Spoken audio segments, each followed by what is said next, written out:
Hi, I'm Hank Weston, and I'm running for re-election to the 4th District Supervisor. I've had the position for 8 years, and I plan to make another 4 years. I started out in the fire service. I started out in Sonoma County, worked my way around California in CDF, and retired after 36 years here as the unit chief of Nevada, Yuba, Placer, Sutter, and Sierra counties. After that retirement, the next day I went to work for the city of Grass Valley as their fire chief, and I served for about 8.5 years. I then retired and was asked to run for the Board of Supervisors, and I had a year to think about it, and went around the United States in a motorhome traveling, and then came here and then decided to run, and ran the first time and won against 2 opponents, and then the second time I was unopposed, and now I'm running against 2 other opponents. So I am been in the job. I've held the chairmanship twice. I sit on 10 committees. Been the chairman of 3 of those committees since I was elected, and continue to work as a member of the community. The 4th District, as you know, is probably the most diverse district in the county. It goes from North San Juan to the Yuba County line and down to McCourtney and Limekiln Road. I've developed some great relationships, great working folks out there, people who are interested. My philosophy in the job has been, let's figure out how we can make it work, not why it won't work. And so I've continued with that philosophy. I provide strong leadership. I hope that came from my military background. It came from my fire service background. I was born in San Francisco, but I was raised on a ranch most of my life, so I have a very strong relationship with ag and the ag interest. Was that in Sonoma County? Sonoma County. Yes. Where in Sonoma County? Windsor. Uh-huh. Now, when I moved to Windsor, it was nothing like the Windsor you see today. It was 20-acre parcels, and we lived there for about 10 years, and then moved. My mother remarried. My father had been killed, and I moved to a ranch outside of Santa Rosa, and that's where I ended up graduating from high school and going to college and then started my forestry career. Was a volunteer when I was age 15 in Alpine Valley. That's, if anybody's familiar with Santa Rosa, it's to the east of Santa Rosa over the Calistoga Grade. It's a very small little burg, I guess we could call it, but nice, large. There were large ranches and great folks, but we had no fire department, so we had a little volunteer fire department, and we had an old Army 6x6 truck that was our fire truck. And so when the siren would go off, we would run down there in our Levi's and T-shirts and jump on the fire truck and go out and fight fire. And so I guess that's where I began my fire service career. And then I went into the fire service with CDF. Then I got drafted. And then when I went back to school, and then I worked my way up to the unit chief job here in this that included this county. Were you unit chief with CDF? Yes. Okay. Yeah, it So would when be did you always move? CDF with me. When did you move here? What year? I started working here in 1988. Uh-huh. I actually moved here when I became about 8 or 9 months after I became the chief of Grass Valley. I moved here in 97. Okay. So I've been living or working in the county since 1988. And you're how old? I'm young. I'm 71. Okay. And so are you full-time? So you're I'm retired, but I'm supervisors, do supervisors get paid? Yes, they do. Okay. The salary, there's a salary for the 5 supervisors, and then the year you're the chairman, you get $2,000 more a year. What's the $39,000 is the base? is the base, and then Okay. you get $2,000 if you're the chair. Okay. And are you married with Yes, family? I'm married, 42 years. I have two grown daughters. One is a nurse practitioner, and the other one owns her own bookkeeping and accounting business in San Diego. And your wife is She and I she started a business when I was in my career as fire service, and she ran a business for about 25 years that we both worked in, a private business. So that gave me, I guess, the background in small business, entrepreneurship, trying that. And now she's retired as a painter. I mean, and her name is what? Candy Candy with a K. Candy with a K. Candy Weston. Weston. Right. Okay. And do you have a campaign website? No, I've had it, not a pure, I just use my regular account at home, which is Hank Weston at Comcast.net. Okay. And education, did you go to college? I went to school I went to a lot of schools because I was moving around and ended up probably with, from San Jose State on an extension school classes. Okay. San Jose State College, correct? Yes. Or, yeah. Yeah. I've been all over. When I was in the military, I went to San Francisco State. What branch of the military? Army. Mm. Yeah, I was Did in you there. serve overseas or? Yes, I was in Korea. I was early before the Vietnam War issue, and then came back, and I was discharged in 1966. Great. Okay. With an honorable discharge, just in case. Oh, okay. And you currently live where? I live in Lake Wildwood. Oh, okay.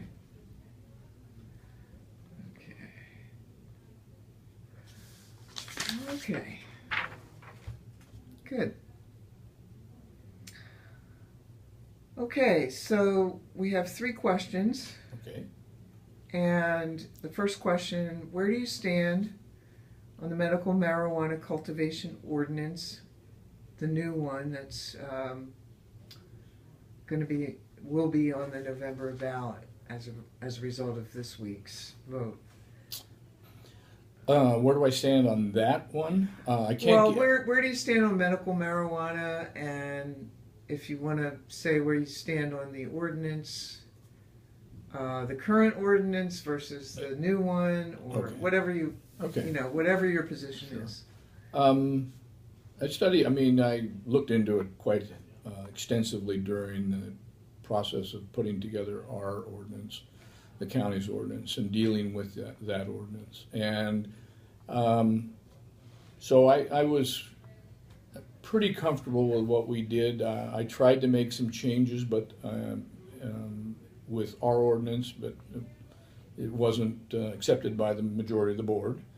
So the ordinance basically was a nuisance ordinance because I had received so many complaints, and surprisingly, even from North San Juan, Penn Valley, where there's a lot of growing that goes on.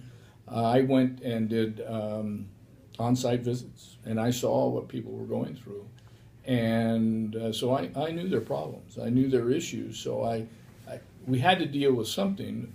I'm not against medical marijuana. I mean, I've even gotten it from my mother before she passed. But it wasn't a quality of life for those folks that were not interested in it. So I was comfortable with the ordinance, most of it. There were some parts that I would have liked to have changed, but they didn't happen. I mean, you don't win everything. It's a teamwork, and you have to have 3 votes, and so some of those were not successful, but that's okay. And then the signature gathering to put the new one on. I haven't seen a clear definition, or not definition, but side-by-side comparison. I've seen some. They're not, to me, they're not complete because there's a lot of things that were changed. But I've applaud they got 10,000 signatures, but when you look at that's only 16% of the voting 62,000 people that are in the county to vote. So I'm very supportive of let the people decide. It's a quality of life issue. It's a legacy issue in the county, and I think the people will speak. Now, after they speak, whichever way it goes, if there's some still work to be done, then I'm willing to get on the table and try and get those, try and fix some of the areas that seem to be either confusing or that you can't really deal with, meaning they're vague. They're just vague, and what does it really mean? So, I'm not closed to that, but I do realize in this county, it's a very large money issue. It's not about medical. When I went out and talked I talked to growers. I talked to a lot of people. The main thing is it's money. I was told by several growers that 90% of everything they grow here goes for recreation. Okay, so I wasn't surprised. So I'm, and I do believe that there is a medical benefit. I do believe that, and so I certainly would want to keep that option available. And if there's some things we can do to make it a little easier for the true medical folks, I'm willing to look into it. Okay.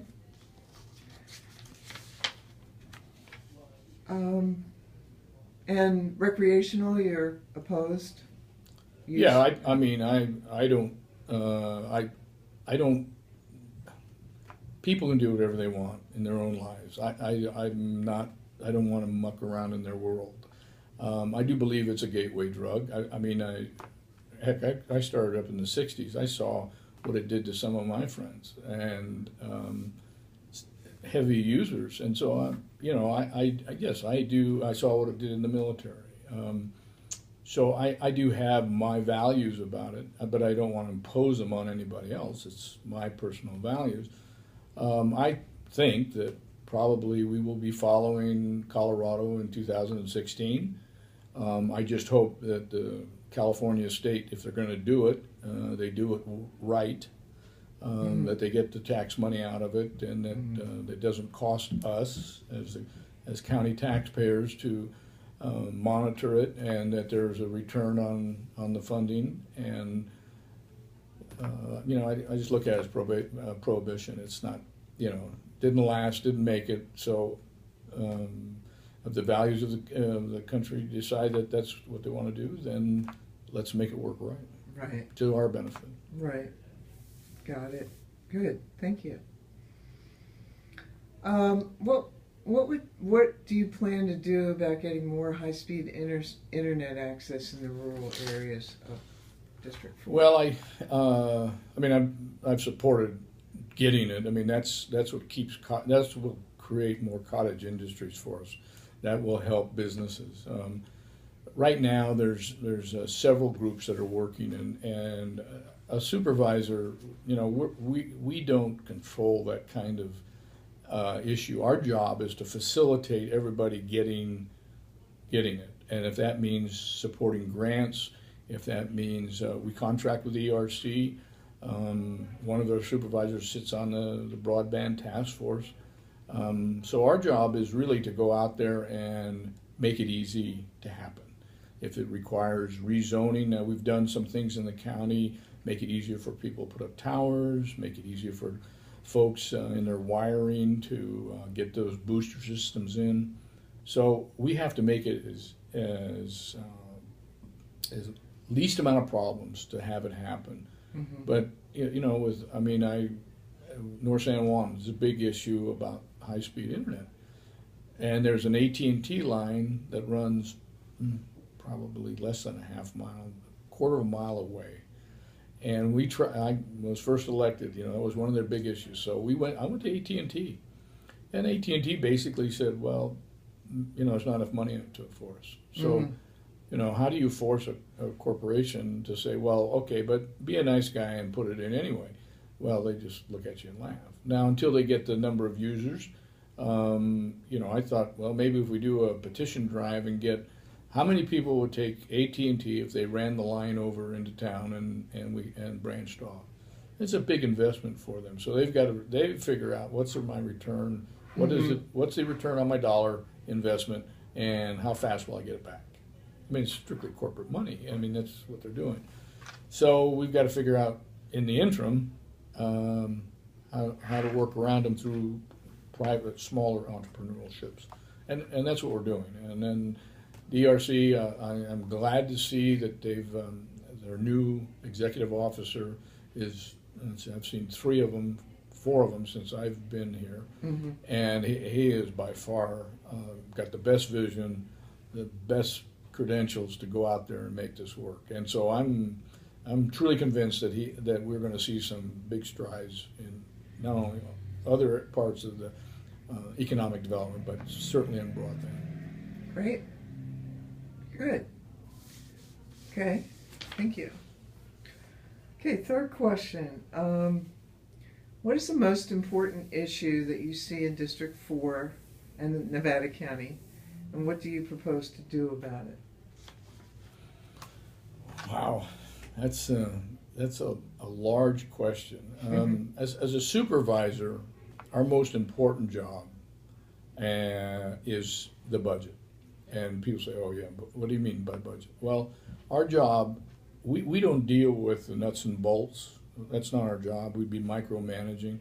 But our job is to set the plate, set the table, so that folks can do their job and we can provide core services to the county. So we have to really maintain the fiscal responsibility of the county. That's our number one priority. And we've done that. I mean, I'm very proud. For 8 years, we've had a balanced budget. When everybody was going into the tank, we had reserves. We kept all core services going, and the quality of life didn't change that much in this county. So that's our most important job, and it happens every year. It takes 6 weeks whether you're the chairman or the vice chair. You sit on a budget subcommittee. I've sat on 4 of them. And by the time you're done with that 6-week period, you know everything that happens in this county, every service that's provided, every objective, what their accomplishments were, what they hope for the future. So you have a good sense of where each department's going, and you support that. And then the second thing we do is we set our priorities, which are to me is our game plan for the year, and what are those priorities that we're going to set for this year. And then our goal is to accomplish the A's, hopefully some of the B's, but if an opportunity comes, we'll catch a C.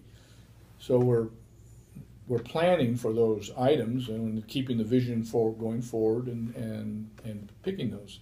Now, there's always things that pop up that you had no idea. And one of the examples, because I've been heavily involved, is the parks. We had no idea the government was going to cut 70 parks. And all of a sudden it came. And the community jumped up and said, no way.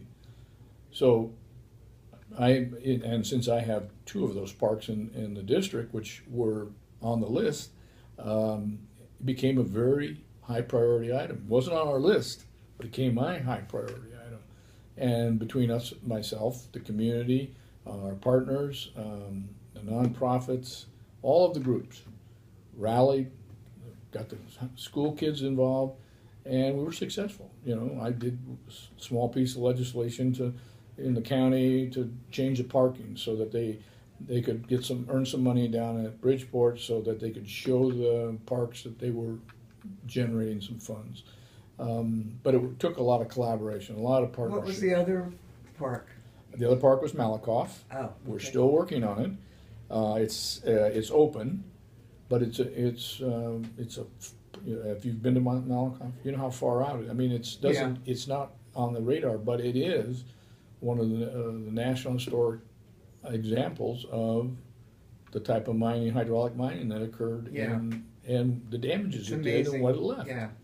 But it's got a great little town. Humbug. When I was the unit chief, I had an inmate. Washington Ridge is is a camp that's in this ranger unit, I had a crew there for, well, I know 3 or 4 years working every day, unless they were on a fire, to rebuild those old buildings. Oh. And they found, I mean, they were resourceful. They found old barns someplace else that had the wood that they needed. They brought it back. They found the rocks to build the foundations. So it was a fun project for them, but they put it all back together, kind of. Mm-hmm. And I just don't want to. It's a great place to go. Anytime I have visitors, that's one of the places to take them. Were they were going to close that? That one they were going to close down. Yeah. So when you look at it, we could never find out how much does it cost to run this park. They could never give us an. We had answers all over the place. So we said, well, what's the biggest expense? And the biggest expense happens to be electric power, and they run off of generators. And the generators are old, came out of ships. They're old Volvo something generators, and they are noisy, carbon spewing. I mean, they are not green, I tell you. Mm-hmm. So we try to figure, okay, how can we, if we can fix that, we can save them $90,000 a year. That's a good showing of what we think their cost is. Mm-hmm. And they need power up there because they have over 100,000 antiques that are in there that they have to protect. Mm-hmm. And so they have alarm systems on all the buildings. So they got to keep electricity going full. And mm-hmm. even this year, they've been broken into 7 times. So by the time the police get there, the sheriff gets there, it's, mm-hmm. if they've made off with what they wanted to steal. But we've got to take care of that. So we looked into PG&E, the cost of PG&E out there. I just had another meeting with PG&E, and it's $2 million. Now they're willing to fund $1 million. We got to come up, or the parks has to come up with another $1 million. Mm-hmm. So I know I'm drifting around this, but between the Bridgeport Bridge and Malakoff, I've got a little plan that I think I'm going to try and tell the governor how in fact we can do both of them. Mm-hmm. And so now that we've got the Bridgeport issue, it mm-hmm. seems resolved at least. Mm-hmm. Were they going to close the park, or they were just going to close the bridge? Tear the bridge down? No, at the bridge, mm-hmm. originally they were just going to close the park down. I mean, it was mm-hmm. It was on the cut list because it wasn't earning enough money. So mm-hmm. we changed that. In the meantime, right in the middle of it, they determined that the bridge was unsafe. Oh, I see. So the bridge being unsafe, they closed it off so people can't use it. Right. Well, that's the largest in the world, largest single-span covered bridge still standing. It's historical. It's a federal historical site. It's a state historical site. It is an asset that we can't lose. In this California, we had 41. We only have 9 left now. Mm. The largest one before was in New York, and it fell in the river. There were in 2006. Mm. It's never been rebuilt. So we want to be, active and say, look, we don't want that bridge in the river. We want it fixed. And so that's what our whole goal was. And the governor supported that. I have to say, the governor said, yes, okay, we're going to put money, we're going to fix it. But it was just like, okay, there's money there this year to stabilize it. Then there's some planning money next year. And then in 2 years, they were going to do the restoration money. Right. And we said, hey, let's move it on. Let's move it up here so it was, it should be able to be very quick to get the permits. I mean, the bridge has been sitting there since 1862. So since the bridge is there, there's no new changes. It's all going to be on the same cement stuff. So it just has to be fixed. So I testified that yesterday. Mm-hmm. I don't believe it's going to take that long to get the approvals from CEQA, NEPA, and we have to get it from NEPA mainly because it's a federal historic site. So we have to get through all that part mm-hmm. and the permits. But I still think if everybody decides that's a priority and goes after it, you can make things happen faster. Mm-hmm. And so that's. So you have what, $1 million now? We have $1.3 million. The Assembly passed it yesterday, mm-hmm. and so it's in the budget. Both the Senate and the Assembly are the same. So that means it'll go to the governor. Now we have to concentrate on talking to the governor and say, please don't blue pencil it. Leave it as they put it in, and let's get the job done. And he has history here in Nevada County. He used to come here, and he understands how important it is to him. When you have 890,000 people that go to between Bridgeport and Malakoff along the river, that's big in our economy. Yeah. And so it's not only people come from all over the world to see the bridge, we have all those visitors. It's an economic issue. So we just have to keep it going. Good. Great. Thank you. Okay, so let's talk about why you want to continue in office and why you're the best person to do that. Well, I'm sure that everybody will think that after you're in office you become egotistical or you think you're the best. And I think at this point right now I'm the best person because mainly of the experience and the projects that I have that are either underway or partially completed that I need to complete. And I have been very active in the 4th District because the 4th District has a lot of issues. And so, I can start at the top. We did while I was in office, one of the first things we did was an area plan for North San Juan. It said we needed more commercial up there to make the town viable. I couldn't agree more. The study showed it. There it is. Let's get going. So we agreed that there should be some properties we could rezone. Well, that's fine, but you can't build anything because there's no fire protection water. Oh. So you can go ahead and rezone it, but you can't build anything because there's no fire protection water. So then I said, well, the most important thing is we got to get fire protection water. So for the last 4 years, I've been trying to get a grant to study the feasibility of getting the water there. And this year it was successful. Got a $50,000 grant. They're going to do the feasibility study, and I hope, being an old fireman, I kind of know what it's going to take. Take a 150,000 gallon tank with about 5 hydrants in town, and that will give them the minimum fire protection water they need, and then they can, from there, should be able to rezone, and there should be some construction and building and some commercial, there's not even the simplest thing, a laundromat. Can't even put a laundromat up there. Mm-hmm. So, people need those services, and so that's the whole focus. I was successful. The supervisor before me was successful in getting a grant for a park up there. They had no place for recreation, the right kind of recreation, mm-hmm. And so I said. So she left and handed it off to me, and I got her file. And said, okay, the job is, we got $500,000 grant from the state. Let's go find them a park. And they had been looking at a lot of properties. And I said, geez, this doesn't make sense. I'm looking at this nice oak tree that Grizzly Hill Schools had not abandoned, but they had left. They had closed down their charter stuff. So I said, geez, that's a beautiful field. And look at all that property. And so I met with the school board, and we came up with a deal that they were out of money, they needed some reserves, and they're willing to sell it off. So I used the grant money, and we bought it, and now they have a nice 13-acre park up there, and they're working on their master plan. In order to get other grants, they have to do their master plan. So I had helped with the Western Gateway Park master plan when I first was elected, so now I can take that experience and go work with Oak Tree Park and Recreation District and help them get their master plan, and that opens up grants for them.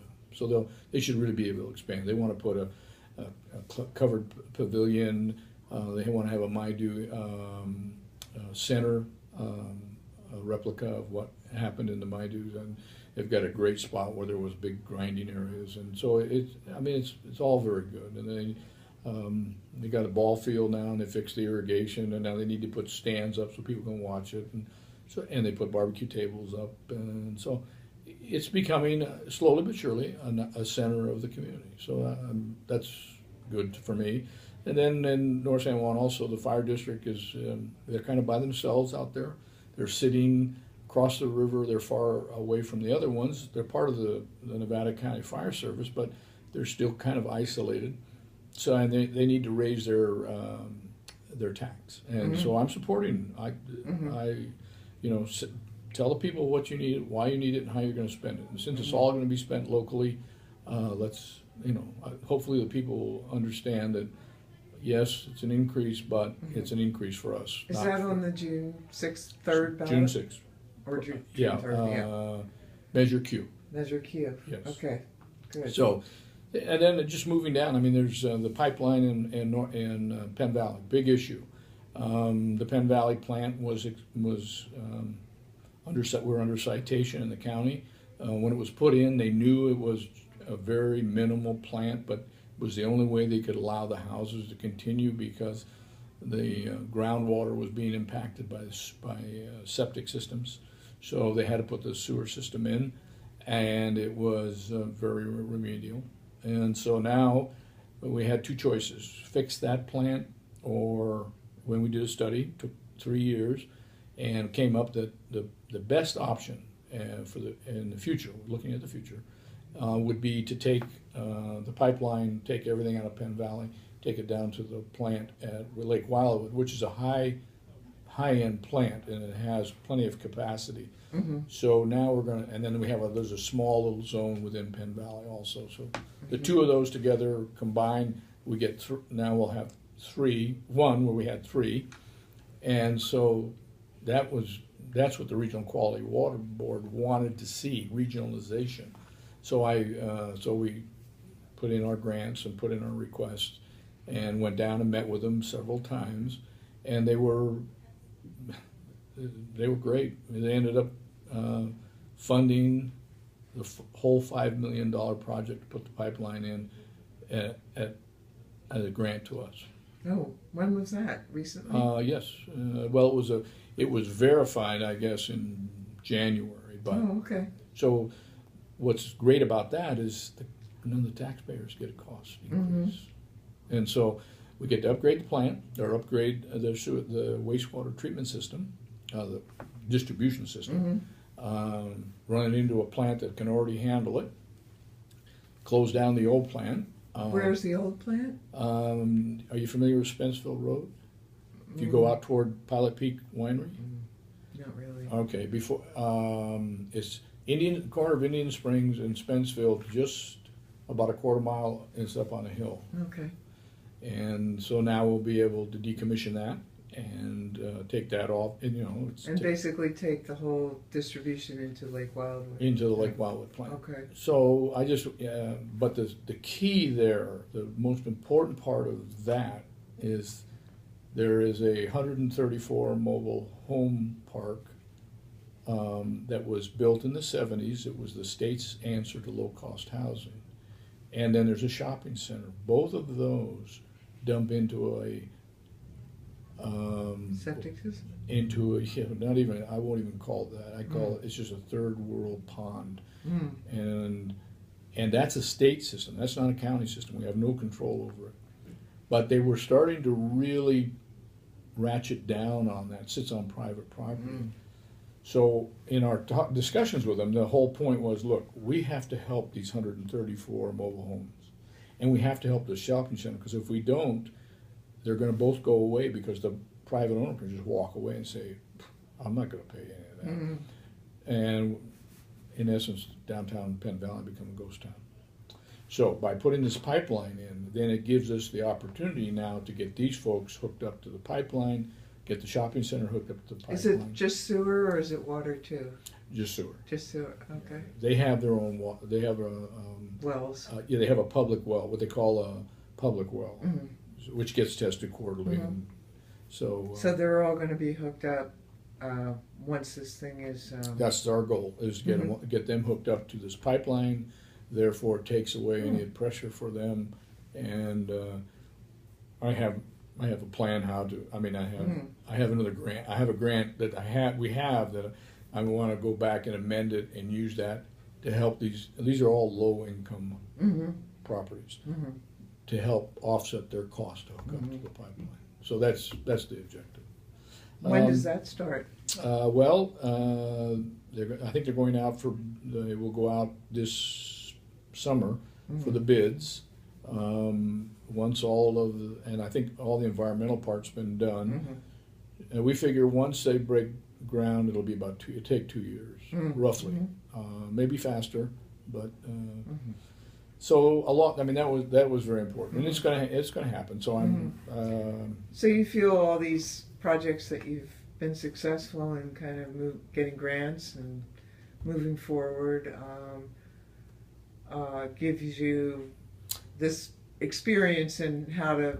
I've built great working relationships, partnerships with everybody. I've worked very hard to be accessible and responsive to everybody. I mean, as a supervisor, it's a nonpartisan position. I look at this. This is our last level of government that has direct responsibility to the people. I see all the people. I see them in the store. I see them at the gas station. I see them at wherever I go, and they always have questions, and or they have ideas, or they have opinions. But that's part of it. I consider myself an elected representative, not a politician. My job is to bring their information forward, their concerns, answer their questions. If things can't be done, I have to be able to show them why it can't be done, what rule, what law, and so I end up being, I guess, the mediator between a lot of issues, and I've just built some great relationships and great people that I didn't know. Now I know. The ag group is very supportive of me, mainly being my background in ag, but I've worked very hard to create that. That's a great economy to us. You know, the home growers of food, vegetables, and all that.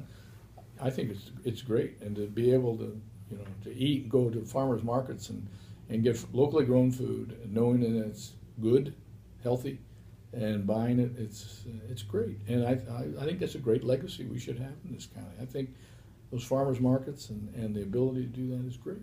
So that's that issue. And then I want to continue the bike path. I got the bike path extended from the park down to Highway 20, and now we're going to widen Pleasant Valley Drive from Highway 20 to the center of town.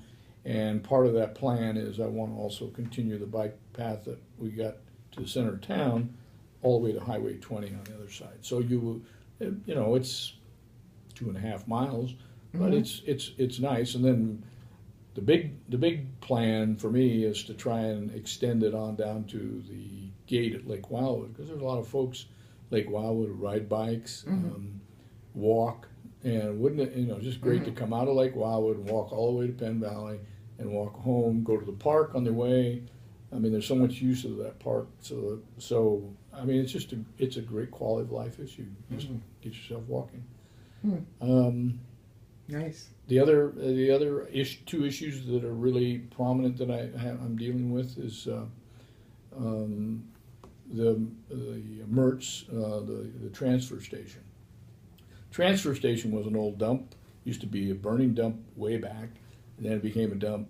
Then we had to close it down. We had to cap it off.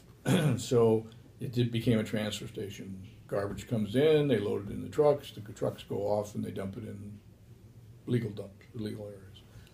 Well, it sits in a beautiful place, but it looks ugly.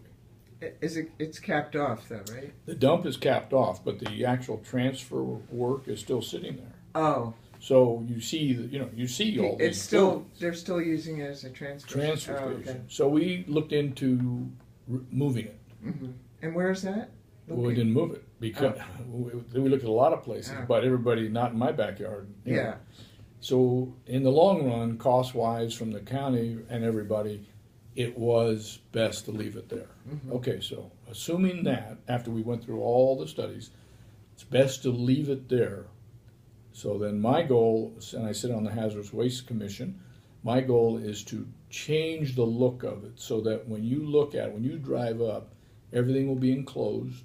It'll look like a horse ranch or a cattle ranch, whatever. I mean, it'll look like a ranch. The buildings will fit into the motif of the area. It's all ranching, and everything will be undercover. So you drive in, you're undercover. You don't see garbage flying around. You don't see, And then our hope is by building it that way, we haven't been able to grind because it upset the neighbors from the dust and the noise. So by putting it in undercover, we can put filter systems on and insulation, so you wouldn't even hear it. So that will save us a lot of trips, because if they go in and can grind it, it takes like, I don't know, 13 loads. Unground equals 1 load ground. So that means 13 semi-trucks are leaving there when really only 1 would have to. So that's that plan, to get it looking aesthetically pleasing, and that's one of my programs. Is that right near downtown Penn Valley? Or? No, it's up on McCourtney Road. Oh, okay. Right near the animal shelter. Oh, okay. And then the other project I'm working on is to try and get the Western Gateway Park is financially strapped, and I'm working with them to try. We have to raise the parcel tax. The park district is 125 square miles. Since 1987, the fee has been $12.94 a year. That's a 88-acre regional park, the only one in the county. It's a jewel. It's a crown jewel. Has all bocce ball, has all of the baseball, tennis. I mean, has all of these assets and aesthetics and things going on. The dog park, the disc golf course, all of those things. And it would be a shame, because if they don't have enough money, they have right now a 10-year plan of $1 million of infrastructure repairs that just to keep it going. And it's a special district, it's not a county run, but I need to use my contacts and the experience I have and the skills I know to to sell this to the public, that hey, another $1 a month would save this park. You do not want this park to get sold. You don't want this park. I mean, look how mad they got about Empire Mine. The people down there would get twice as mad if they ended up with losing their park. So our goal is to get it financially stable. Great. So okay. I put all those things together, and I said, well, I've got the best experience, I've got the skills, I've got I still got the desire. I love the job is fun. I mean, I've been through 45 years of fire service, and I thought, wow, that was a great job. I had a wonderful life. I had a wonderful time. But this has been a different challenge, but it's been just as fulfilling. As my wife says, she said, you enjoy it. You have fun doing it. And so that's important. I think you have to enjoy the job, which I do. And I just raised a new one that I thought, golly, that would really work good in this county.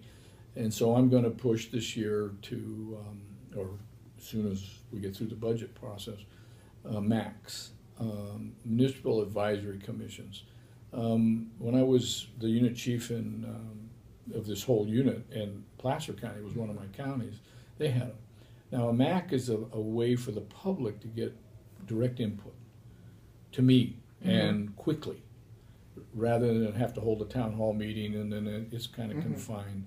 This way, I get the Board of Supervisors approved the use of MACs, which I don't think there'll be any dispute about that. And then we'll pick areas. North San Juan should have a MAC. Donner Summit should have one. Penn Valley should have one. Maybe even Rough and Ready, or we combine Rough and Ready and Penn Valley into one MAC. So there's the locals who are really concerned about their community. So if something's coming up, I can quickly call a meeting, sit down with them, and say, okay, what do you guys think? Which direction should we go? Because that to me is the most important thing, is that you need to be moving in the direction that the constituents want you to. Okay. Good. So that's one of your next projects, and if reelected, and we'll see what happens. I'm sort of I'm the chairman of LAFCO. I deal with land use issues all the time. Been the chairman since the second year I was elected as a supervisor. I'm the chairman of the Emergency Services Commission that we have in the county. my background is fire, so I've I keep pushing the safety of fire in this county through various venues. I mean, I just have all kinds of options. I still have good relationships with all the fire agencies, and I think that's why they ended up picking me as their facilitator to get them to consolidate. And they trusted me. That's hard to, that you say, well, you really trust somebody. Well, they must have trusted me, and we were successful. 4 of them are now going to consolidate. In fact, I think the 12th of May, that's a Monday, I think they're going to have the rollout to the public. And I'm going to kind of facilitate it. And then it's going to go forward to them. Right. And then all the public will hear what was decided and what their direction is. So Good. I think I put all those together. I think I'm the most qualified person for this job, and I think I can continue with the good service that I've done. I mean, I'm a doer. Anybody, you can ask anybody. They want something done, go see Hank. So. Great.